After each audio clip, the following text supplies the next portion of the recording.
The Republicans blame the Democrats blame the Republicans. And as each day goes by, the American public is simply fed up with all of them. So who's going to be the first to blink in this game of high-stakes chicken? Joining me, Republican strategist Scottie Nell Hughes, Democratic strategist Richard Fowler. All right, Scottie, the American people are fed up with all the finger-pointing. Should we just vote everyone out of Congress? That would be nice, but unfortunately, we're not allowed to do that. What we need to look at, though, is who truly is responsible for this. The House has passed 20 bills, Janine, and you sit there and the Senate is refusing to listen to it. So in reality, it's the Senate, led by the Democrats and Senator Harry Reid, that's refusing to actually have an honest conversation. You know what? In this blame game, Richard, does it really matter who's at fault? At this point, does anyone gain? You know, you hear them saying, the Republicans and the Democrats saying, oh, we're going to win, they're going to win.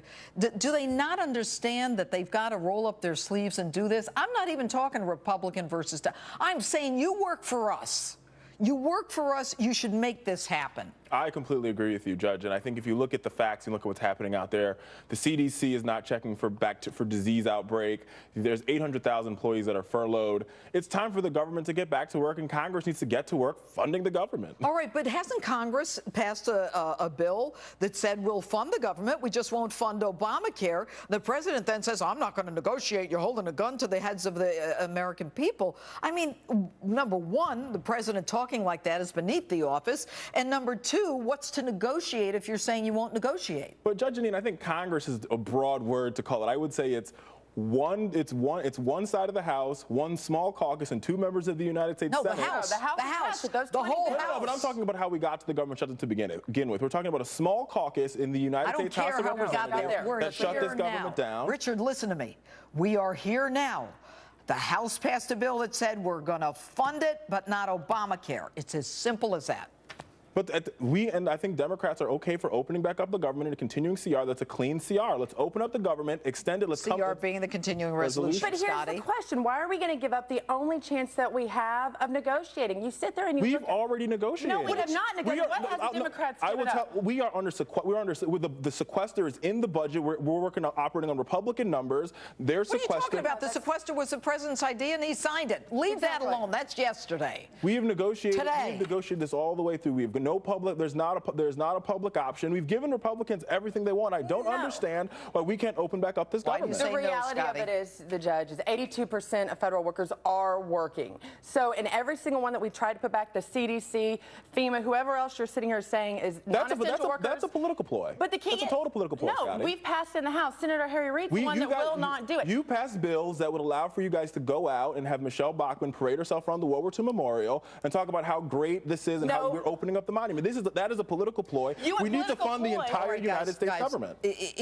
Richard, is the president ready to allow the default of this country? Would he rather have that happen than negotiate with Republicans? That's a question for John Boehner, Judge. John Boehner has the ability to pass a clean CR. Clean CR could pass right now, tonight, if he brought a clean CR to the floor without the Hastert rule. They already passed funding the government. The Senate kicked it back. A clean CR. In other words, fund Obamacare. Fund Obamacare. And that's the key. We've done that. We've done that since 2009. Like Joe Tribby said in the last segment, Obamacare is the law of the land. It will not get repealed. It's got to be funded. Hey, you know what? Obamacare is a result, and nobody's talking about this. It's a result of reconciliation. It was not passed the way laws are passed. They didn't have the 60 votes. When Senator Ted Kennedy died, then they brought in Scott Brown. They didn't have the votes. On the eve of Christmas, they say, let's do reconciliation in the budget. Okay, now it's a law. A law is a law is a law is a law. Here's the question, Judge. In all honesty, they sit there and say the conservatives hold on to our guns and our Bibles. We have to ask, why are the Democrats clinging so closely to Obamacare? Because we want children to get health care. Oh, they have health care. That's we want children to get health care, and individuals with pre-existing conditions to get health care. This is about middle class and working families having the ability to get health care. You guys are holding them hostage, and that's part of the problem. The way you kick it back, as you say, and then, you know, with the default, then people don't get Social Security. Exactly. When the president allows that to happen. You guys are trying to cut that under the Paul Ryan budget. Richard, thanks for being with us tonight.